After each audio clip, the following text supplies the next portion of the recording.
that you can hopefully relate, because many people who own rental properties, be it a single resident home or duplexes or multi-family unit complexes, whatever, many real estate investors that I have met, they start acquiring properties and they make a few mistakes that when I teach these events, many times I will start out by saying, okay, there are two ways, in my opinion, that you should hold your real estate property. What are they? And one day I had a gentleman raise his hand instantly and say, either free and clear or mortgaged to the hilt. And I said, way to go. How did you come up with that? And he said, well, I read your book, okay? And I agree with it. So anywhere in between owning a property free and clear and mortgage to the hilt, you're actually exposed, and a lot of people don't understand that. A lot of real estate investors, they acquire real estate, and hopefully they're bringing in rental income that is sufficient to cover the mortgage payment or the debt service and any of the maintenance and repairs and what have you on that property, so that you hopefully will have some positive cash flow. And what do most people do with that positive cash flow? If you have rental income that exceeds your expenses on the property, many take that positive cash flow and send it against the mortgage on that property, thinking that is the best way to get out of debt, and that when they're retired, they will have free and clear rental properties and they can retire on that rental income. And it's sort of amusing to me how many of those people, when they finally arrive at retirement, they admit that they're sick and tired of being landlords, fixing the toilets, evicting tenants, and taking out the trash, and they want out. But now they're trapped.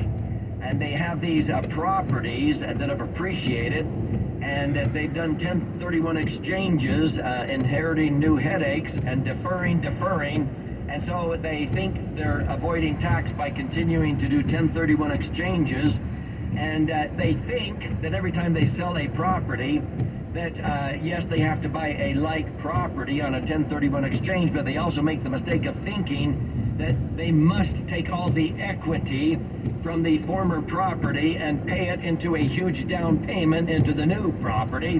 They think that's what a 1031 exchange requires. No, the IRS has never required you take one dime of equity from the previous property and put it into the new property. You just have to buy a like property of equal or greater value, okay? I have never taken the equity from a previous property and put it into the new property in a down payment.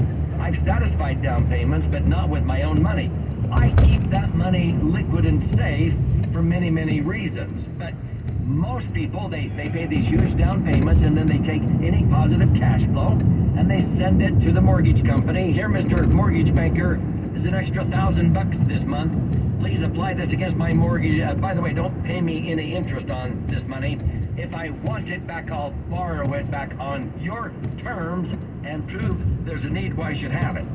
And then they wonder what happened when all of a sudden the real estate market goes soft, which it does, usually at least once every decade. It's not quite as volatile as the stock market, but the real estate market goes down, and when those properties go down in value, what happens? If they have something that happens, or they have a setback or what have you, they have vacancies, and then sometimes they get into trouble and they have to meet the mortgage payments or the expenses, and so they have all this equity and they try to borrow it out. Well, if you haven't figured this out, lenders do not necessarily loan you money based on the amount of equity you have. First and foremost, they loan you money on your ability to repay. If you lack the ability to repay because you have negative cash flow at the moment, they're not going to give you the loan. They're going to say fat chance. And so people get foreclosed on, and all that equity they've been accumulated goes down the drain in one fell swoop because they had no liquidity. They want to leverage with full liquidity. Leverage without liquidity is stupidity, okay? So that's why I keep mine separate, and people say, well, where do you keep your money? Well, many savvy real estate investors do what I do. They keep it in a liquid safe environment, in a portfolio of max-funded indexed insurance contracts where it's liquid and safe. I call it a laser fund when it's structured correctly and funded properly because it passes liquidity, safety, and rate of return tests with flying colors, and I'll give you an example here in just a moment. So let's get back to this story. I knew a couple that owned a condominium next to ours in a sort of a resort community, and both of us had our condos in a rental pool with a management company that would rent them out, and we would get 60% of the revenue and so forth. Well, they rented it out one time. The rental company rented it out to these people that came, and they went out for the evening and hired a babysitter. And this babysitter is in there, a young lady, and some young repair guy comes knocking at the door and notices that this young, attractive young lady is there alone, and the kids must be in bed, and a horrible thing happens, and he barges in, and he sexually abuses, rapes this young lady.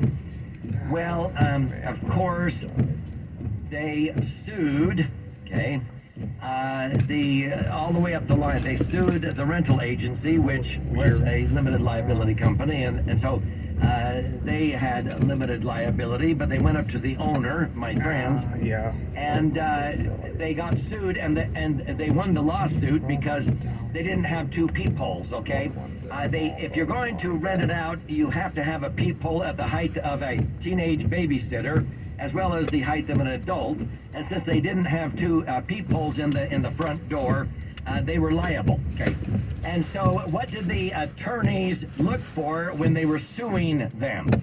The first thing they looked for was, how much equity is in this rental condo?